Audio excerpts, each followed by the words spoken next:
Hi friends, ఇల్లు లేని వారికి సీఎం చంద్రబాబు గుడ్ న్యూస్ చెప్పారు.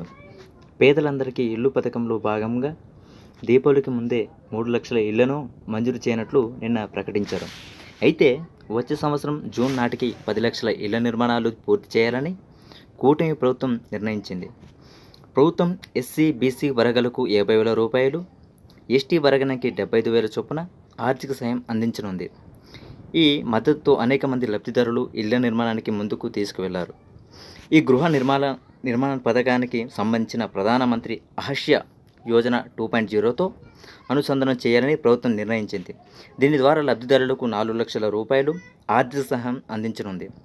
ఈ సహాయంలో కేంద్రం నుంచి 60% వాటా భరిస్తే రాష్ట్రం నుంచి 40% వాటా భరిస్తుంది. ప్రస్తుతం స్లాబ్ దశలో ఉన్న, ఫౌండేషన్ దశలో ఉన్న, రూమ్ దశలో ఉన్న నిర్మాణాలు తొందరగా పూర్తి చేయాలని అధికారులకు ఆదేశాలు జారీ చేయడం జరిగింది. ఇళ్ల స్థలం లేని వారికి పట్టణంలో 2 సెంట్లు, గ్రామాల్లో 3 సెంట్లు భూమి కేటాయించాలని ప్రభుత్వం నిర్ణయించింది.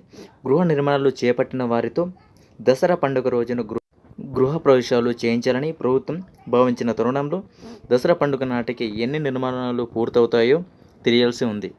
Thanks for watching.